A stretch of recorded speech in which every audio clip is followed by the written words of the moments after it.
is to give you some good ammunition in a way to justify and ensure SQL Server, both on-premise and on Azure, is enterprise ready. It has the right features and maturity to achieve that. So hopefully through this presentation, you'll see how other companies have done it, what kind of best practices they used and all that. More than happy to receive questions during the session in case you see something that triggers your attention over here. So the last line, of course, DBAs remain critical.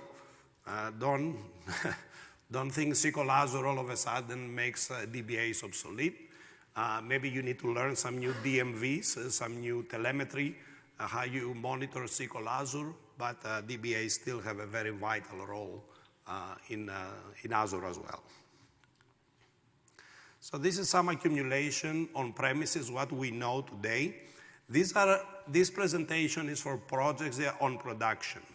These are really numbers. We went there, we ran DB space used and stuff like that. We don't trust them, we go there and we accumulate that. So here's some numbers we know. Some of them we can tell you the customers, some of them we cannot because they'll shoot us. Largest single database we measured is 350 terabytes, single database running on a server, on a big DL980 over there. Largest table, it's 1.5 trillion rows. That's a very daring table, but it's there. Of course, it's heavily partitioned to monitor that. Biggest total data in one application is 88 petabytes. That's in an application, so that's many databases spread out. Highest database transactions per second, TPS, look in the perfmon, it's 130,000 TPS. That's a very impressive level of TPSs. Fastest I/O system we've seen is 18 gigabytes per second. And this can be achieved, I saw them in the showcase. You know, you have the SSDs and Fusion IOs today that you can achieve some great numbers on IO systems. Real-time cubes, this is the case where you want fresh data in your cube using a real-time roll-up partitions strategy. You can achieve up to millisecond latencies by now. Another benchmark we keep doing in SQL Server is how quickly 1 terabyte of data can load into SQL. So far, the best we have achieved is 30 minutes. We can do it faster. What we need is more cores. So if we get eventually, I don't know, a 1024 core system, we can spread it out more and do like that. The trick when you load in parallel in SQL Server is you have to use NUMA. The idea is you're creating NUMA nodes, and every SSIS task that loads data, it's assigned directly to a particular NUMA node. So you have, 12 NUMA nodes, you can do 12 parallel tasks of load, and there's no overlapping, there's no switching. Each one of them has its own dedicated cores and memory. Largest MOLAP cube is 24 terabytes.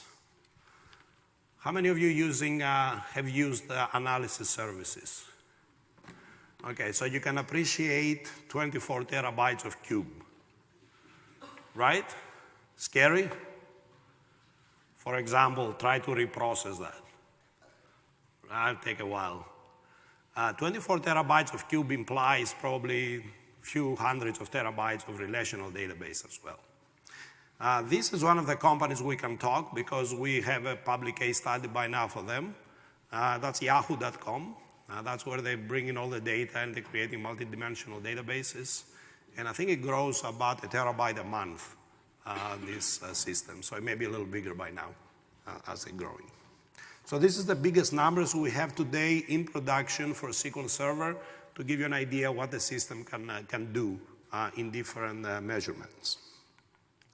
In Azure, we don't have those kind of numbers yet. We're still fresh, we're still learning, a customer's still experiencing how far they can go there. So some of the numbers I can share with you. Largest sharded database as far as size is 20 terabytes. It is a lot of SQL Azure databases because each database can take only 150 gigabytes maximum today. But they have done that. Largest number of databases in one app. So I did this slide a few weeks ago.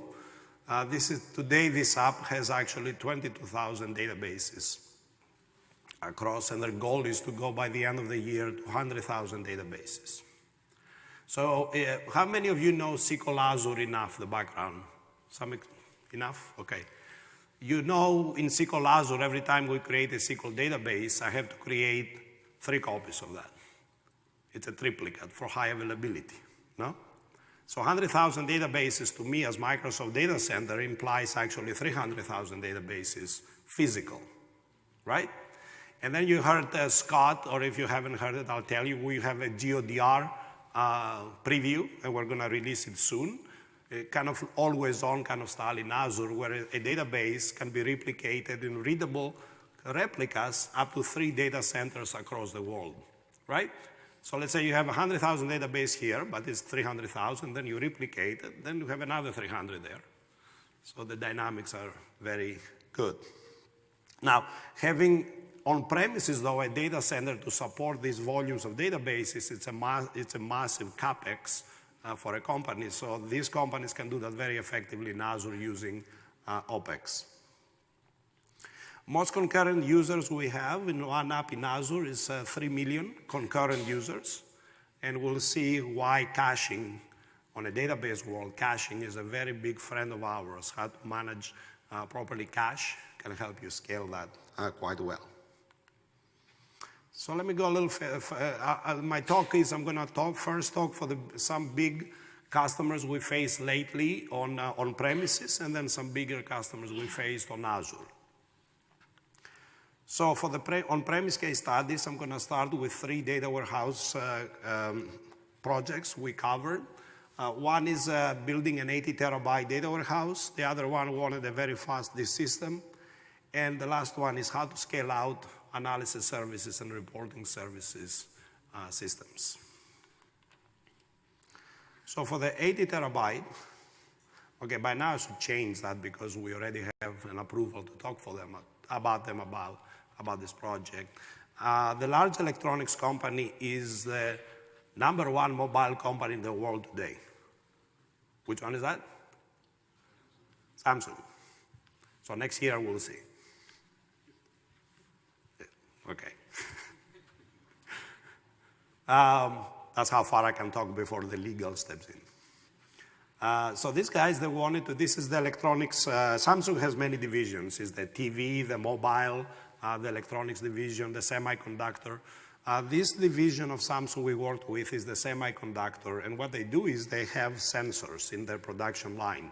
So as the chip's progressing, there are more sensors, they keep capturing information, quality control. So the idea is they wanted to build a reporting system to do real-time almost analytics as the data from the sensor comes in and interrupt the production, adjust the production, ensure the KPIs of the productions are met. So very, very intense system. They wanted to keep 36 months of data, and the way we did that, we architected the system.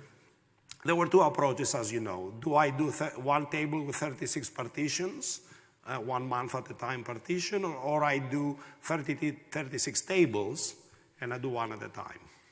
So what we chose is, we chose actually tables, because that way I can put the table in a file group. So I had 36 file groups, 36 tables. Doing that, I can do compression and high availability on a file group level. So we were compressing the 35 tables, the 35 older file groups. I had my current file group, which was my hot one. It was uncompressed. So all the data inserts, all this stuff was extremely fast to work. And then I had a view that was doing a union all across all those tables to do that. HA also was a big issue as well. So what we do is the 35 months, we put the file group as a read-only. I do a backup, and then I don't back up those file groups every night as well. Only the last file group is the one to be backed up, and the backup was compressed, of course. Maybe you cannot see that very well, it's a little small, but the infrastructure was, we used a pair of HP DL980 with 80 cores and a bunch of memory over there. The interesting part of this project is they wanted fast track type of implementation. You know fast track? Have you heard of fast track? This is kind of our data warehouse on relational stuff. Fast track implies a number of very fast, local almost disks, very well organized, very well tuned to have very fast scan rates. So if you read ever the fast track implementation, we have RAID 10 of 4 disks. So you may have 20 RAID 10s of 4 disks, and you can put 20 data files over there, and the scan rates are very, very fast. Samsung, though, wanted to use, they didn't believe that disk system is professional enough or high-end enough, so they wanted to use Vmax to achieve this kind of scan rates. Have you guys ever come across Vmax from HP, the storage? Yeah, this is not a system for data warehouse. It's all virtual LANs. You never see the actual disks. So our challenge was how to use Vmax, and we have a white paper on that to achieve this level of scan rates. There is a formula in fast track, if you ever go over there, how many disks you need to achieve a particular level of IOPS. Because when you have a data warehouse system, IOPS is your main objective, how quickly you can read from the disks. So we did the initial calculation based on the 80 terabyte side, and we determined we need 5 closets of Vmax, like $3 million. So HP became very happy. The sales guy was buying us champagnes and all that. Samsung was freaking out. He's like, I'm not going to have that much. So we compromised. We said, let's buy 3. And there is an option for the other 2. So we bought 3. As you see, the system has 3. And this is only for your reference. If you ever come across a Vmax, how to set it up and get the best performance. I'm starting from the bottom. All the setups we did, we reached a 2.8 gigabyte per second scan rate. It's not fantastic, but it's very, very, very good. That's the best you can do in Vmax. So what we did is we created a set of small RAID 5s, 3+1. And then it became a 20 RAID set. We created, again, 20 data files, and we spread it out. So the trick over there is to, again, create small RAIDs. Vmax, by default, takes all the 80 disks, and it creates one RAID. And it's, one virtual big single RAID. That doesn't work very well. You have to break it down in a bunch of small ones. The next project I want to discuss, so if you have any questions, guys, raise your hands. I'll try my best to see you. Kind of blinded over here, but. Hilton Hotels is another project we've been working for them for many years. They wanted to build an almost real-time analysis service system. If you know at all of the hotel business, every morning, every single hotel, even the hotels you're staying here, they're all hoping you're going to check out, by the way, by noon, so they can sell their rooms. Every hotel by 9, 10 a.m., the hotel manager does an adjustment to the forecast. They're forecasting how many rooms they're going to book tonight and all that, right?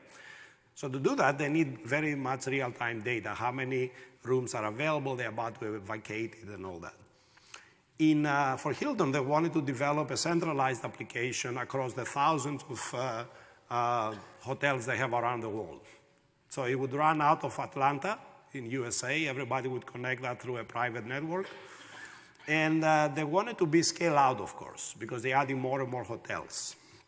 So the challenge is how you scale out analysis services, reporting services, whereby especially analysis services inherently is not a scale-out solution. At least reporting services is kind of a web farm you can scale out quite easily. Let me see if I can point. Okay. You guys can see that red dot in the back? It's like movies pointing to the camera. All right, so we have the few layers just to go briefly through the architecture we established. This is our SQL server. Actually, let's start from here. This is the FTP server. That's where all the data files come constantly and they're loading. Here we have an SSIS process loading to SQL server over here. And then we have a processing analysis services that is keep processing the cube. The goal was every hour to have new data across the whole world, new fresh data. So the way we did it is we created 6 analysis servers over here, and we had two instances. One was the live instance in a way, the other was the quiet instance waiting to be refreshed. When this one was done processing, it would spawn a process, 6 threads over here, and update the instance that was quiet, not accessed by the front end.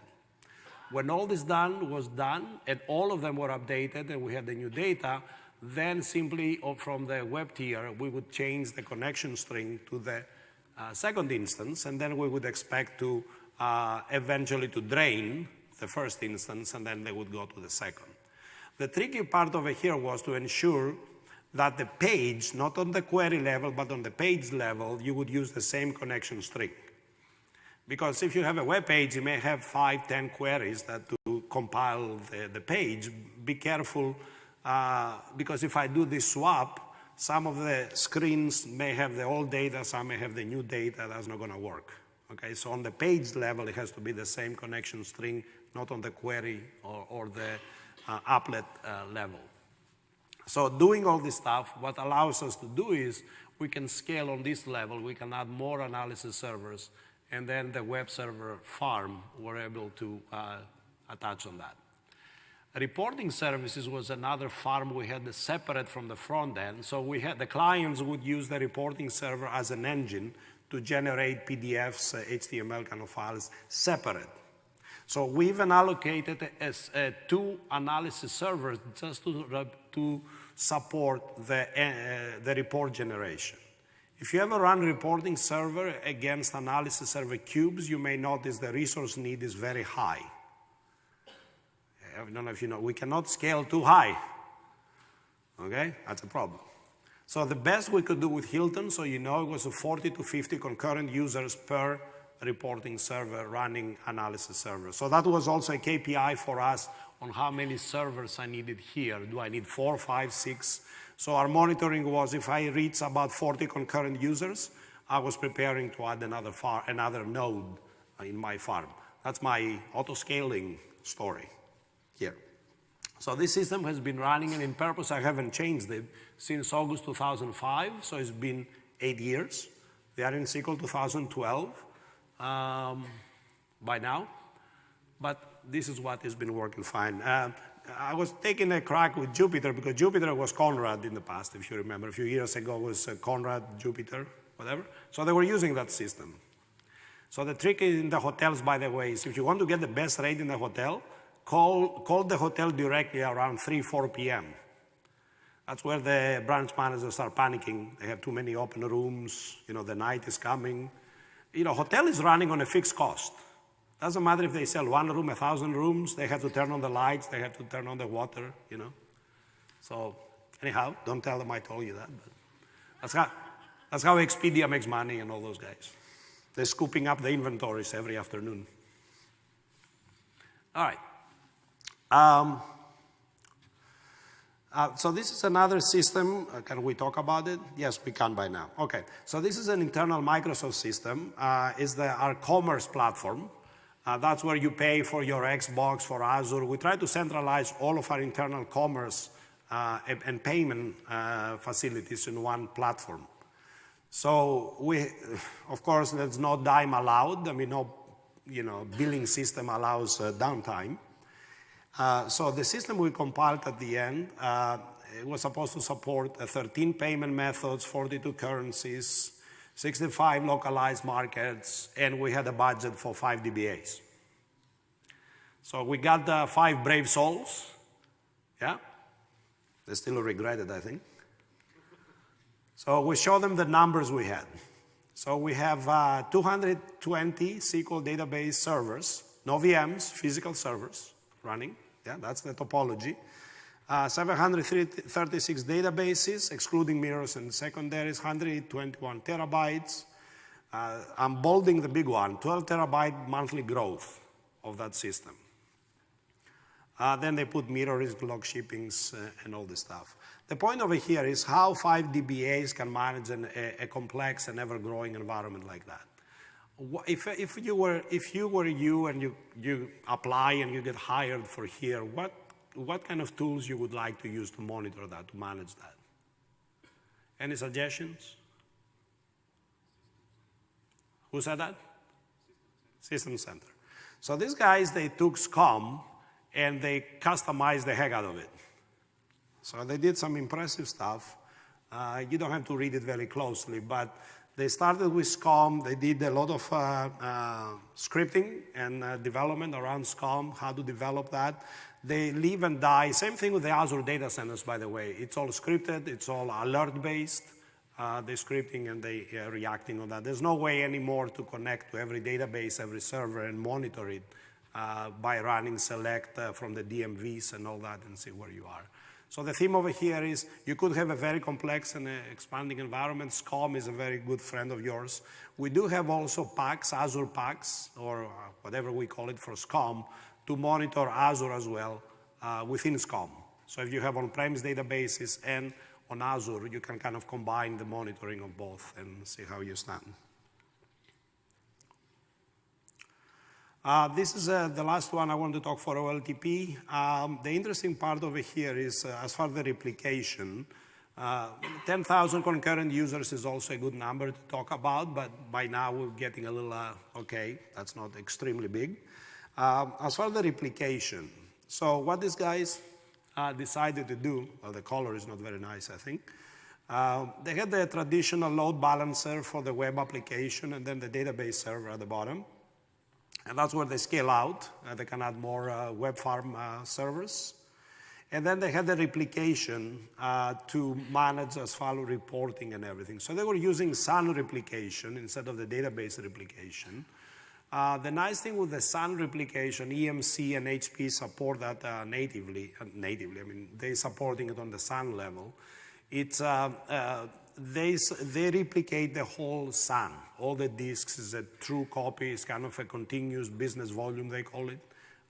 So you don't have to worry if I duplicated the databases, all the data files, everything. So you have an exact copy on that. That's more expensive, of course, because you need an exact copy of the same SUN infrastructure in both sites. If that becomes an issue for you, as they start thinking of that, you can use replication or mirroring or something else to minimize the cost.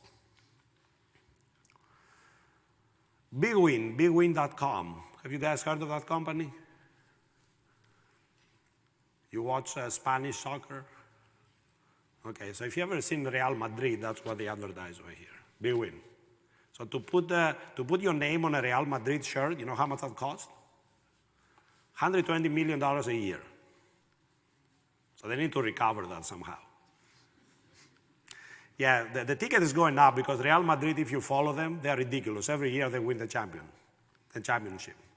So it's a kind of a catch-22. Every year they're spending $100 million and they buy another Brazilian guy and comes over and, you know, we'll never win. So it seems the 5 DBA is kind of a theme. It's kind of the maximum a complex system in SQL will ever get. They got 5 DBAs as well, these guys. It's the biggest betting company in the world. It's based, it used to be based in Australia, now it's in, or not in Australia, in Austria, and now it's based in Gibraltar. Obvious tax reasons. So they betting on everything. Okay? They were betting what's the name of the new royal baby, for example, and everything. Big amount of data, petabytes, no downtime allowed. So actually the better performance they can get these guys, the more innovative bettings they can allow, especially in soccer. They felt, or in games, they felt you bet at the beginning, then you wait till the end, so for an hour and a half, 2 hours, you don't bet at all. That sucks. I mean, they need more interaction from you. You're more passive. So now they allow, in the soccer especially, you can bet on every event during the game. So there is a penalty kick. You can bet, will it go left, right, center? Simple like that. So every time they open like a small window of quick betting, they call it. But imagine the performance and the responsiveness of the system to allow such quick bets to be received and how well to scale on that. They do have always on. Of course, they're always on 2012. So what they do is they do a synchronous on-premise replication on always on to have high availability. They don't use cluster, they use synchronous always on. And then across in another data center, they use synchronous as well with automatic failover partner in case the first data center drops. And then there is an asynchronous also down to support the reporting needs. So there is this simple topology to support. They need 5 nines, these guys. 5 nines to support that. They're running a Fujitsu data server with 64 cores, 1 terabyte of RAM. And I think by now they moved everything to Fusion IO. There's no spinning disks anymore. And you know what? So I couldn't take a picture. In that Fujitsu, they put 12 PCI Fusion IO in there of 1 terabyte each. You know what's the biggest problem then?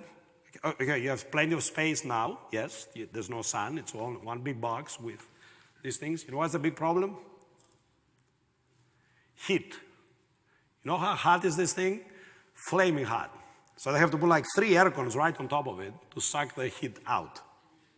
So now they're thinking redundancy of the air cons and all that. We tried it. We turned off the air cons. In 10 minutes, the whole thing shut down. You know, HP boards start freaking out over there.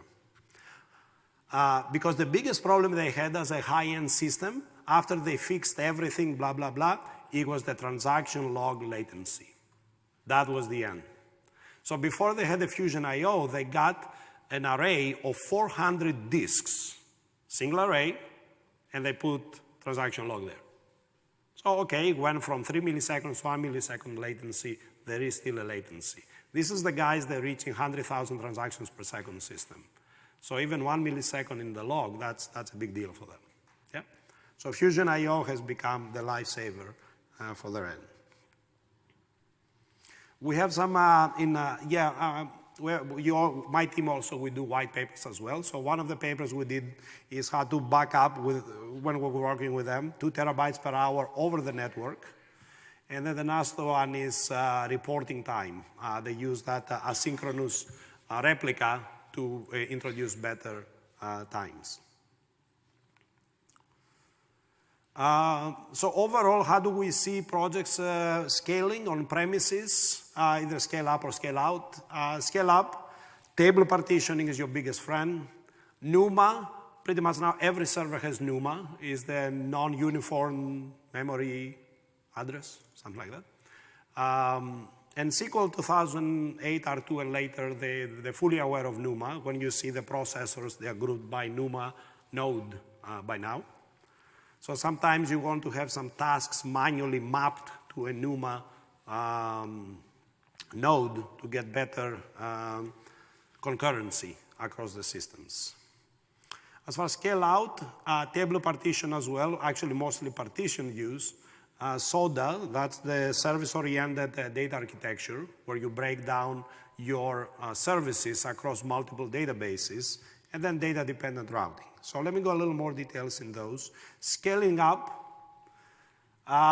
So in SQL 2012 and Windows 2012, out of the box, this is the limits we have today. 640 cores, 4 terabytes of RAM. That's what the system can support. Now, do we have hardware that high?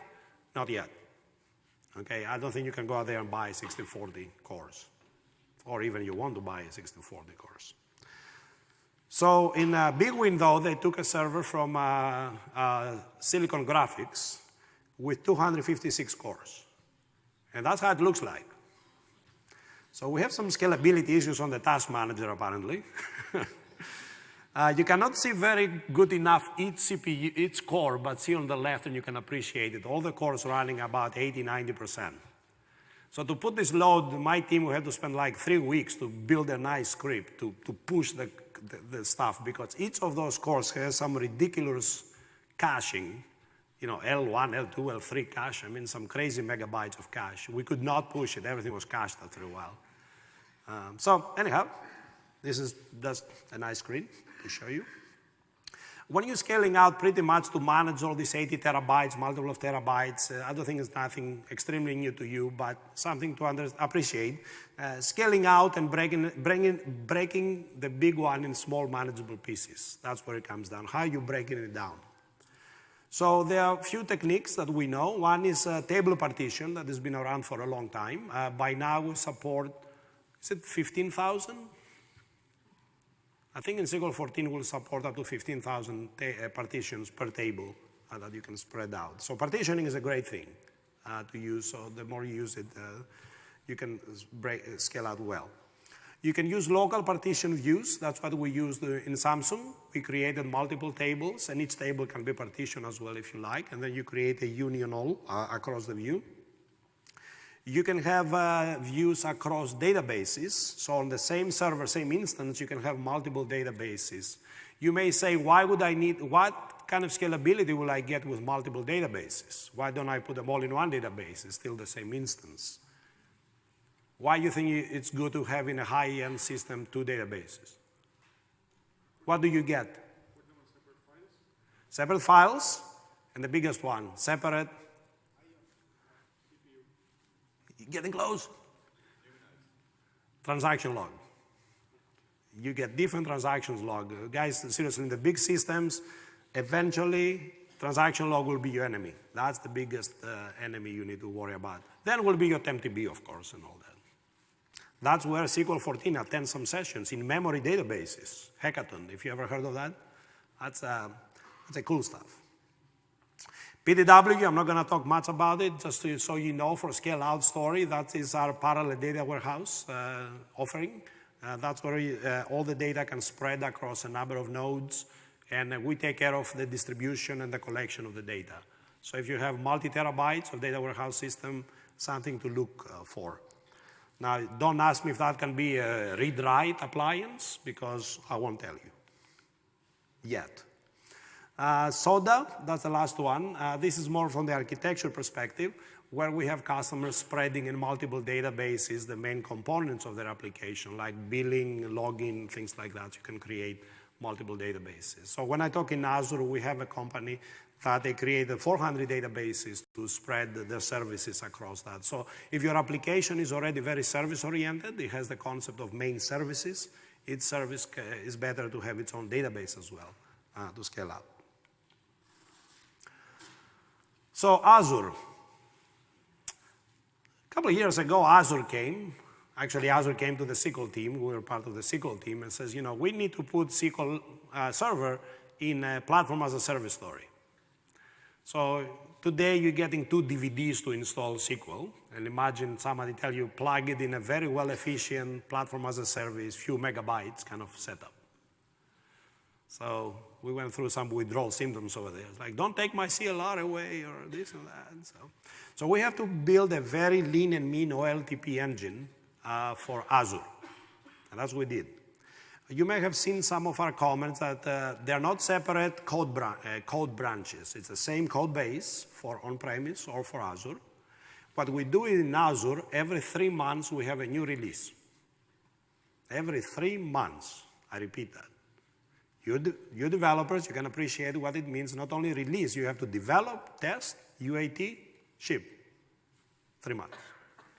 Every couple of years, as you saw by now in this branch, we take a cut and we create the box edition, SQL 14, SQL 15, whatever we have on that. So it's the same branch, again, that we operating. If you ever use SQL Azure, you can go to select add that version and see the version we're running.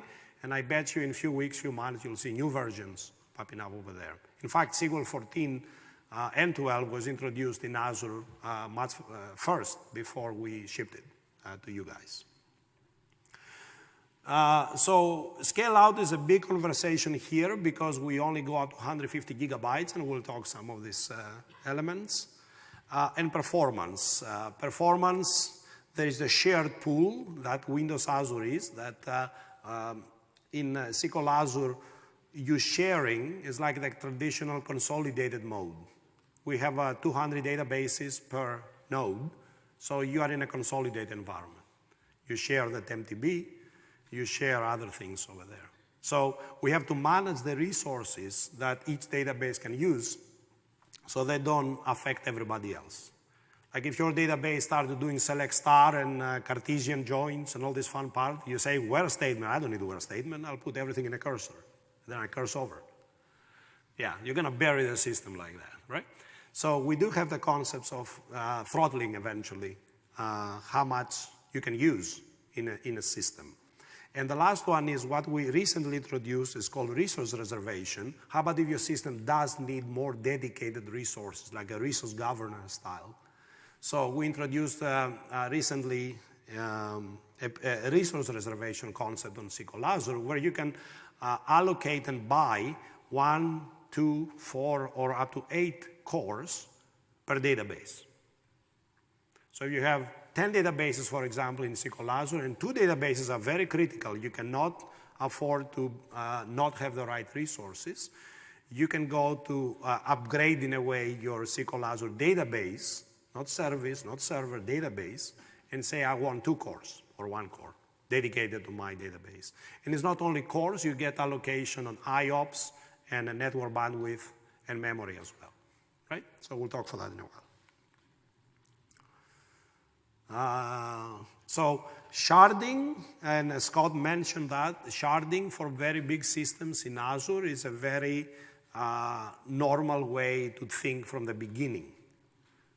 Even if your data can fit in a 150 gigabytes database, it's not only the size you need to worry about, as I mentioned. That's the most obvious one.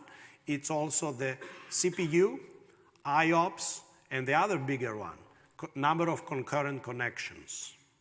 So you can optimize your application extremely well, which we have cases. You can cache a lot of stuff. You can use Azure Cache or IIS Cache. Don't forget, Scott didn't mention that. Every web role you deploy is an IIS server. You can use that cache, okay? We don't make money on that, but that's okay. It's there. Use it. I'm using it. But then the connections come. You're in Azure world. Let's say your application becomes so successful, or you have so many users, and you need 50,000 concurrent connections on your SQL. That is not going to happen with a single database. There is a maximum. Even on premises, every instance has a max worker threads that it can accommodate before you run out of threads. So remember, you need to monitor also how many concurrent connections the system requires. So let me go through 3 scenarios of customers that they experience different patterns in Azure and how they dealt with that. So Samsung Electronics, a few years ago, they deployed Smart TV, and they forgot to register the name. So now everybody calls it Smart TV.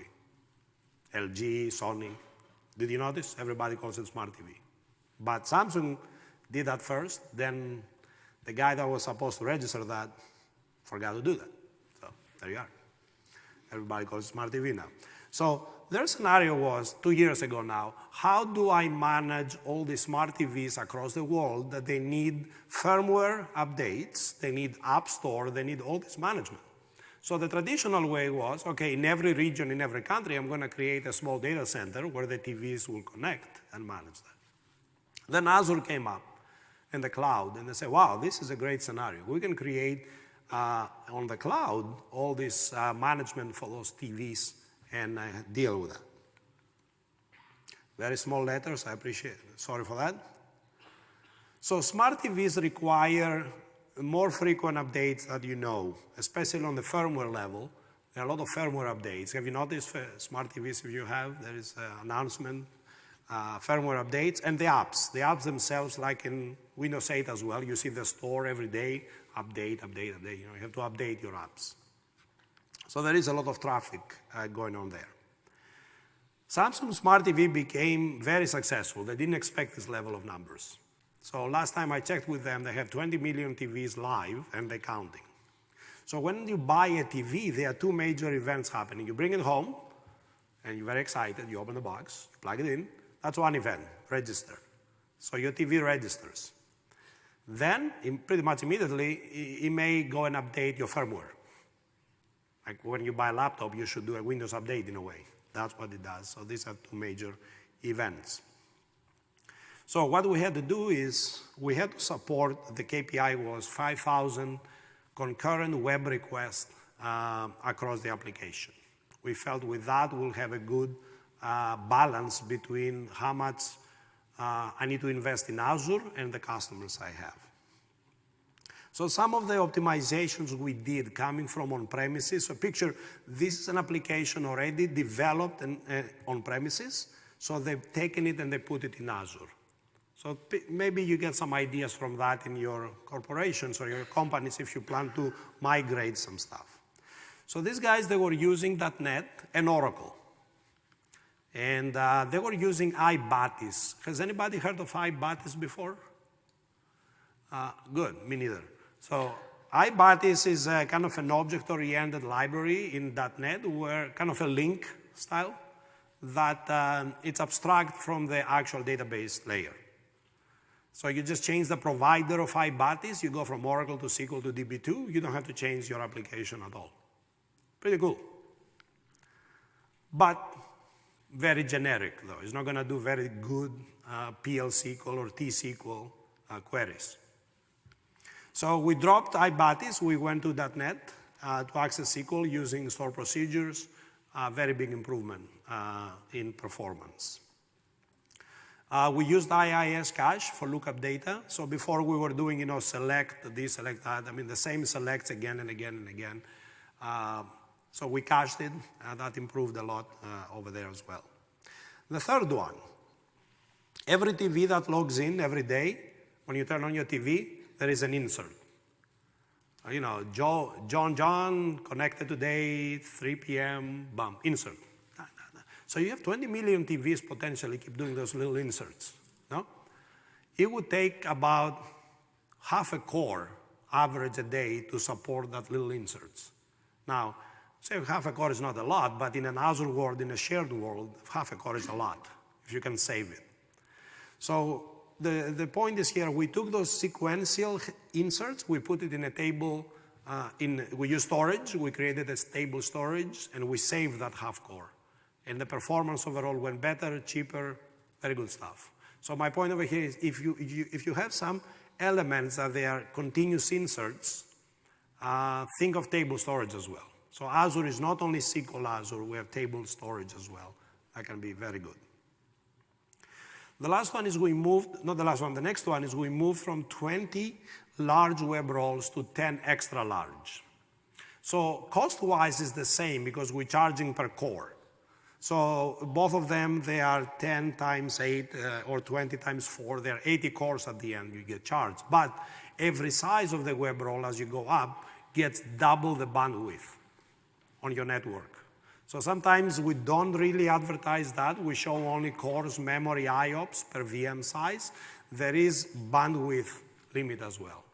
So if you have a lot of interaction between the web servers and the SQL database, going to an extra large, you have a bigger pipe to share data. So that helped us quite a lot as well. And the last one, what we did is, because the technology was just introduced, we moved that database. Oh, by the way, this application uses one database. 20 million TVs, one database. If this goes down, we know. And that's not pleasant. So they did extra large resource reservation. That means 8 cores dedicated to that one database, 8 cores. One instance, one database, 8 cores, fully dedicated. Is it expensive? It is. Because actually, it's not one database, one server. It's 3 databases, 3 servers. Remember, triplicate? So we have to dedicate 3 nodes, one database for them. But it's not, for them, that's not too expensive. Actually, the biggest benefit they got from that is the threads, not the cores, because again, we use cache, we use nice indexing, we used, extra web roles. So I didn't have much pressure on my resources, but it was the connections. I needed 5,000 concurrent connections there, and the extra large gave me that. The system is very simple. I'm not going to go to too many details, but large systems in Azure, they tend to be extremely simple architecture-wise, because if it's complex, it's not going to scale that high. What they do is, if I walk a little through, is the on-premises, the developers, they're developing some new apps, some new firmware, whatever they do, and then securely they upload this stuff in the blob storage. When it's going to the blob storage, then we're using CDN, Windows Azure CDN, to copy that firmware file or those files across the world and cache them in local files. There is in Sydney, for example, a CDN server for more local information. Then the TVs, they're getting a notification and they go to the closest server and they update the system, and then they go to SQL Azure and they update, I'm done and all that. I mean, this is, of course, high-level architectural system, but that's in a sense what they're doing. So as far as services in Azure, they're using the blob storage, where we're storing the firmware and the insert files by now, and then we have a SQL Azure and a number of web roles up here. All right, so that's what this guy's using. MYOB, you know MYOB? You should know them, they're down in Melbourne, okay? So this is a different pattern. So Samsung, it was a traditional scale-up story, I call it. They needed one database, thousands of connections, scale up as much as you can. MYOB is a different story. The way they build their system is every company that uses their system has its own database. Because they came from the laptop, desktop era, where you buy the box, you go home, you install it, and there you are, your standalone accounting system. So for them to do multi-tenancy, to do multiple customers in a single database, it's very radical, a big change to their end. So they moved forward, bringing the same architecture into Azure. So their requirement was to have thousands and thousands of small databases to support that infrastructure. They still have the centralized database. It's a data routing process where every user goes to one database, gets a particular certificate, gets the actual connection string, and that then directs them to the right database across these 100,000 or more databases. The application name is called Account Write Live. Sorry, I'm just fighting a little my throat thing, so I apologize for my voice. So the application is written in C#.NET, and they're using Link. So Link is an interesting thing because Link is very CPU heavy, single-threaded, and it needs a lot of CPU. So if you run it on premises, that's not necessarily a problem. When you run it on Azure, that becomes a problem. So if your application uses Link and you bring it to Azure, please be a little aware of the performance implications there, right? So we are in the process of replacing Link with more traditional SQL communication, ADO.NET or store procedures or things like that. And they're using also Sync framework to sync all the Azure databases with the local laptops, per se. So to secure the customers and ensure if Azure goes down or whatever, will I be able still to run my accounting system? They're using Sync framework to synchronize that on a daily basis. A lot of traffic going up and down in the systems. But the benefit to them, the reason they're selling that to their customers is that they take in all the administration of the system out of the small shop owners. These are mostly small shop owners, but they have thousands of them in the region. So this small owner now, probably they don't do any maintenance of the database, any backups, any monitoring, nothing. So the big benefit to them is, I'll take all these things away from you. I manage all that in a centralized place in the cloud. So that's where all these people coming forward. The last one is, we wanted also to secure in case the data center in Singapore, they're using Singapore data center, has a problem. So every night, the agreement is we copy all these databases to US. Right. And we did have a problem. Last January, I don't know if you got a riff of that, a big cable was cut between Singapore and Australia in Indonesia. Some fish boat came by, they cut it. So the whole latency went like 10 times higher between Australia and Singapore. So we had to go to USA, West USA, until the cable was recovered. It took 3 months to find out who will repair. Indonesian guys didn't want to repair it. Who's going to repair it? But there are these kind of risks when you go to SQL or Azure. You need to think, my point is DR scenarios as well. It's not the data center may fail, maybe the connection failed, maybe there was an earthquake one time in Taiwan. and the cable shifted by a few inches. And because it's fiber, it went a little like curved like that, and then the whole fiber connectivity got messed up. So they have to dive and find it and make it straight, and there it is. So you need to plan for DR. So DR, another feature we're working on, it's in the private preview, is called, I already mentioned it, is GeoDR on a database level. So every database in SQL Azure can be DR'd. We have all the DMVs and all this stuff in the world. It's very, very fast. And you can send it up to 4 different locations across the world. And these are readable copies. So you may say it's not always on, it's not replication, it's somewhere in the middle. But as a DBA, you will see it and feel it is like always on, asynchronous, always on kind of environment. So if you're thinking for GeoDR in SQL Azure or in Azure, consider that feature as GeoDR. This is the architecture I was talking to you about. We call it, it's a stamp architecture because we're thinking also deploying that in multiple data centers potentially as well. Why would I need to deploy that in multiple data centers?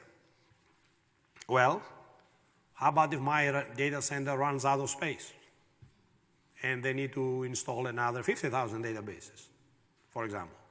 I mean, I know cloud is infinite resources, but realistically, eventually, we need to buy more resources. More servers, more clusters, more disks. So we're stamping that in a way that from the top, from the entry of the application to the database where you get certified, can be a whole new stamp that I can put it in Hong Kong or in Australia or whatever. And you heard Scott, soon we're going to have, soon is a relative term, I don't know what soon means yet, but we will have 2 data centers in Australia as well. That, of course, these guys are going to move all this stuff over here. And don't worry for cables cut and all that. So some of the lessons we learned with these guys as far as the capacity, the scalability is,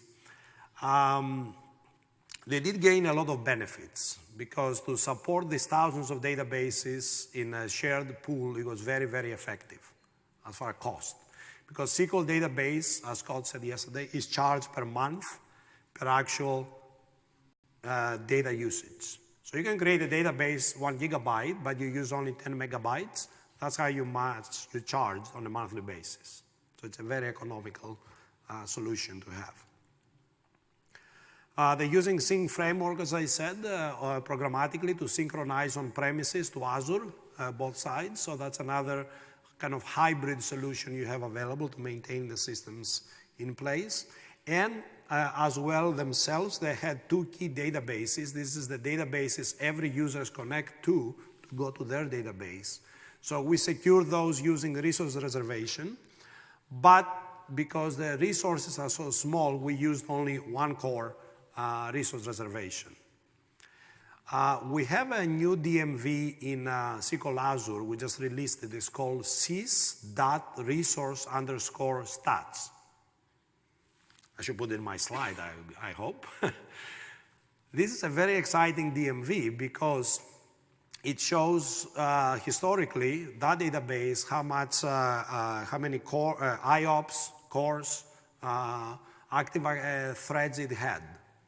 That gives you a good indication if your database stays within the limits or it needs maybe an upgrade to resource reservation. So if you go to SQL Azure, I urge you to run this DMV on a frequent basis. We keep the history, of course, but that shows you the pattern on your resources used by your database. All right, so there's another Australian company. Actually, both of them, if you go to Scott's lock note at the end of the day, representatives from MYOB and Cash Converters will be on stage to talk of that. Is anybody from Cash Converters here? So I don't talk for the next few slides, maybe you talk. So you know Cash Converters, maybe better than I do. They have about 1,000 stores across 19 countries. This is a different, again, scenario. So Samsung was scale up. I would say MYOB was a scale out, sharded kind of environment. And Cache Converters is more a retail system. They wanted to run pretty much the point-of-sale systems out of Azure. It's one corporation that has multiple stores. So there is a sharding as well, but not, they're still the one customer. They don't have 20 million TVs, but they have 1,000 stores to process. And this is a different scenario because it's a low transaction volume. It's only 20 transactions per second they need to deal with. But you realize the system cannot be down. You cannot go to the register and say, sorry, Azure is down right now. Can you come back later? That's not going to work. So we had to figure out how to make this one higher available and work on that. So you guys can see the colors, okay? Not really? Because my screen here sucks. So hopefully this one is a little better. So what they did is, as far segmenting that, is they went down to the state level. They created kind of stumps on the state level. Originally, there was, each store has its own database. So it's 1,000 databases per se. Then our team worked with them, and we did a more multi-tenancy story where one database can accommodate multiple stores. So multi-tenancy is something else to consider when you build advanced applications in SQL Azure. Can I put more data within a single database? Because that's cheaper to you. The more you put there, the better. So we have the application running, and we're using Traffic Manager. I'll talk for the Traffic Manager. And then we have Queensland. In Singapore, there is one in Hong Kong that is synchronized using a GeoDR. And then there is Victoria and things like that. We're using Traffic Manager, if you know that service. The idea here is can be either load balancer or can be a failover. So with Traffic Manager, you can instruct the Traffic Manager that all the users connect over here. If this one is down, they connect here. Or it can be a load balancer, kind of a round-robin thing. One user connects here, the other one over here. So Traffic Manager is another tool, as Scott mentioned as well, to enhance your SLA and the redundancy of your application. Consider that because it gives you good features how to load balance across multiple applications. So this, I guess, kind of describes what I just said with some nice numbers. And this is what we were saying for the next steps. They're considering resource reservation as well and GeoDR to enhance the availability of their systems. So I would say in this scenario of cache converters, what we've seen is the concept of multi-tenancy, of having multiple, in their case, stores in a single database and be able to scale like that, and how you can have it also with higher availability with resource reservation and GeoDR. Pottermore.com. So that's another interesting scenario. Have you heard of that site? No? You know Harry Potter, guys? Or girls? So when Harry Potter retired, apparently a lot of their younger fans, they felt really bad. So the author decided to create a website where the users can go, or the fans can go and interact, socialize, and all that. And then by now, the author actually releases a little mini stories over there, so she keeps the fans engaged, per se. So this is a scenario where you're building a site and you have no idea what's going to do. Will you get 10 users? You get 10 million users? Nobody knew. Nobody knew how the fans will react to that. So how do you plan that? How do you prepare for that? This kind of shows what it is. Again, is the idea to read, explore, rediscover the story. It's a very interactive, very exciting site. I mean, it's called a beautiful site. It allows people to really engage in the Harry Potter world. The reason we chose cloud was to take advantage of the elasticity of the cloud. The idea was, if I go to 10 million users, do I have an infrastructure that I can quickly scale in an economical fashion and meet that the new requirements capacity? So we launched the system, as I see over here, 2011 as a beta on premises. And in 2 minutes, we're getting about 4 million page views, that's on premise, and about 1 million registrations in 10 hours. And we say gently, could not scale easily. Pretty much it went on its knees on premises. We had such a huge response, we had to move it somewhere else. So the scenario over here is an unknown popularity. We do know we have about an estimation of 20 million users as a whole, but we don't know how this one is going to react. So how do you manage an application or a system that it's unknown? You don't have the size ahead of you. So again, Azure with these dynamic services on scaling the web server, scaling SQL Azure, I think it's a great place for that. So by now with SQL, after we migrated all this to Azure as far as measurements, we reached about 1 billion page views in 2 weeks in the system. We're getting about 15,000 registrations per day. We have already 5 million signups, people are registered in the site. And as you see, we're reaching in the peak about 84,000 concurrent users and about 25,000 average over here. So it went a silent launch. That's another term to say we pray that it's going to go well. And it became very viral, through Twitter, through talking to each other. Hey, there is that new site, keep going, keep going. No announcements, very silent. We reached some pretty high levels. And then by July last year, we went all out. And the system is running very well, very effectively. But we'll see why. So simplicity, again, is the key. And to them, the biggest benefit, yes, all the stuff we talked before of caching, of many web roles and well-defined SQL Azure, tuned indexes, all this stuff apply. To them, the biggest benefit was using caching, Windows Azure caching. Because all this experience, they would hold it in a session object. No? When you're logging in the web role, they create a session object. That's where they're monitoring what you do. And your properties, they carry from page to page very nicely. So having 5 million objects, live session objects, that's a big challenge. Where you put those, what do you do with those? It's have them live in a web server. You need a lot of web servers to manage 5 million session objects. So we went and we created a farm of 200 web roles. As opposed before they had to manage that, they had a 400 web role farm to manage 5 million objects. So we went to a farm of Azure Cache with 200 large web roles, and we're hosting their caching. So that works extremely well. I think by now they're considering of cutting that down to 100 because we have so much memory available. It's all in memory, it works very well. So the theme I wanted to get out of you over here, guys, is caching on the data is obvious, but think for other stuff that can help you in caching in large volumes. So here was the session objects. That was very exciting to get some benefits from that.